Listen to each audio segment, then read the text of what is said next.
This is Kirsty Nolan, live from the London studio. The recent targeted Israeli strike on Gaza City has resulted in the tragic deaths of 5 journalists, including Al Jazeera's Anas al-Sharif and his colleagues Mohammed Karech, Ibrahim Zahar, Mohammed Nufal and Moamen Aliva.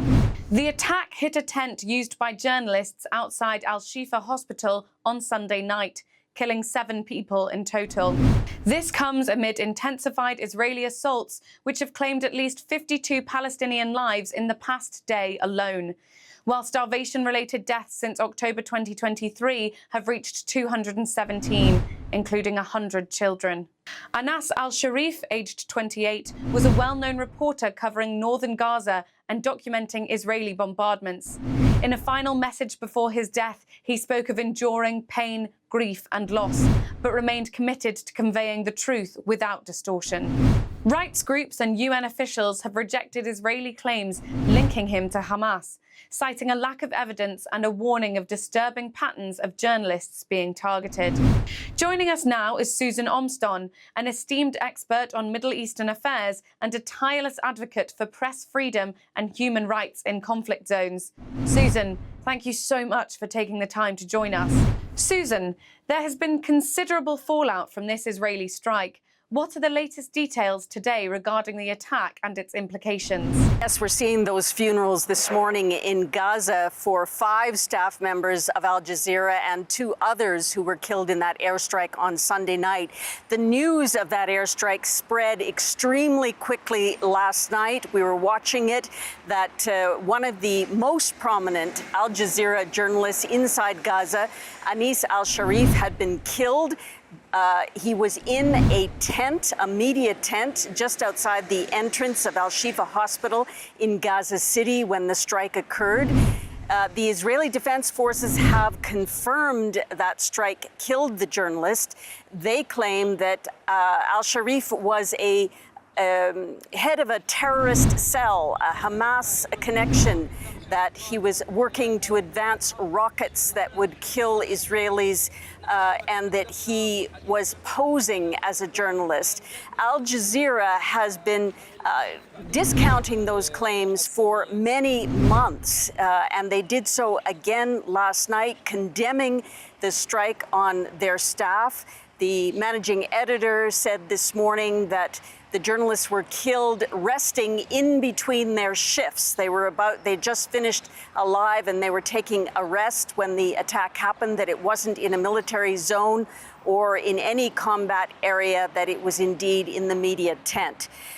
Journalists and human rights organizations are condemning the attack. The Committee to Protect Journalists had said 2 weeks ago that al-Sharif was gravely in danger because of the IDF allegations against him. There was a posthumous post from him on X that a friend put up saying, if you're reading this message, it means that Israel has silenced my voice. Over 175 journalists have been killed inside Gaza since this conflict began on October 7th, at least 175, according to the Committee to Protect Journalists. On the diplomatic front, Australia has announced it will formally recognise the state of Palestine next month at the United Nations General Assembly, joining Canada, France and the UK. What does Australia's decision signify in the broader international context? Well, Sunday we saw a long emergency UN Security Council meeting in New York where dozens of countries condemned the latest military plan for Gaza that was approved by the Israeli cabinet on Friday. And just on the heels of that, the Prime Minister of Australia this morning said that his country as well was going to declare a state of Palestine in September at the UN General Assembly in New York.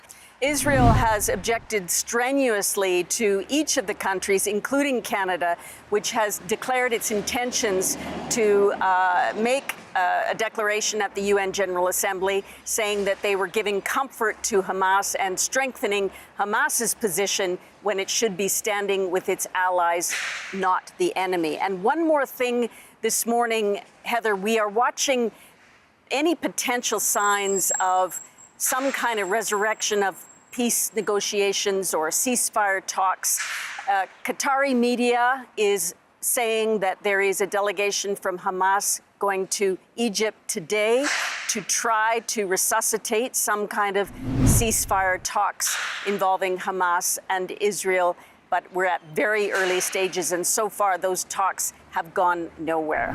Thank you very much, Susan Omston, for your valuable insights on these critical issues. The tragic loss of journalists in Gaza underscores the grave dangers faced by those reporting from conflict zones and the urgent need for accountability and protection of press freedoms worldwide. Meanwhile, the shifting diplomatic landscape, with countries like Australia recognising Palestine, reflects growing international concern and evolving perspectives on this long-standing conflict. We will continue to closely monitor these developments and bring you the latest updates. Stay tuned for more updates on this story. Keep watching Ocean News.